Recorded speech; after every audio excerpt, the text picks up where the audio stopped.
What if the ancient philosopher Plato was the key to bringing together the three Abrahamic religions and ancient pagan wisdom? Today we're continuing the discussion about George Gemistos Platon, the philosopher from Constantinople whose journey to Florence in the mid-1400s was portrayed as the journey of the biblical Magi. Apart from works detailing how the philosophers Plato and Aristotle disagreed, Platon produced a rewriting and a commentary about the Chaldean oracles. We won't get much into them today, but for some context, the Chaldean oracles were a set of spiritual texts which were very influential on Neoplatonist philosophers. What's important for our conversation today is the fact that Platon renamed the texts the magical sayings of the Magi, disciples of Zoroaster. Suddenly, because of Platon, the oracles became associated with an ancient sage, Zoroaster, and acquired a magical aura, whatever the terminology might mean. Professor Wouter Hanegraaff argues that this association came from a pagan antiquity into Islamic culture.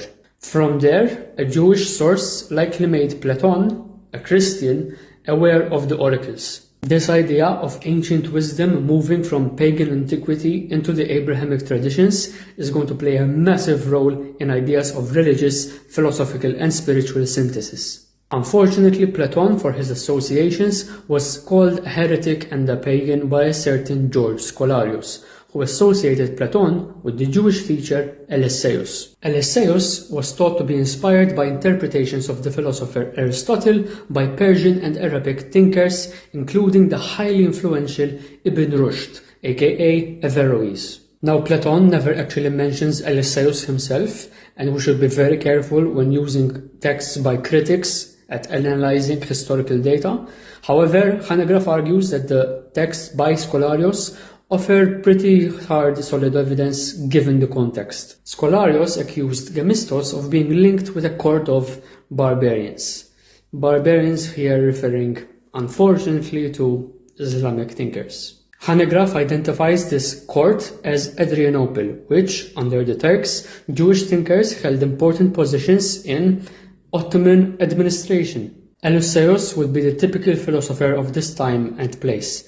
These thinkers were known to blend the Aristotelian tradition of Averroes with the, let's call them, Platonic Orientalist modes of thought. Hanegraaff even associates Eliseus, and he's not alone in this, with the Ishraqi school of Illuminationist philosophy, but we're getting ahead of ourselves. What's notable here is that Platon is going to argue against the Illuminationist tradition and link Zoroaster and the Magi with the true depositors of ancient wisdom. The Chaldean oracles, for Platon, were a bastardization and a corruption of this ancient wisdom, hence the name change we mentioned before. And here we arrive at the crux of the problem. Who delivered this ancient wisdom? Was it Zoroaster? Was it Moses himself? Was it our old friend Hermes Trismegistus?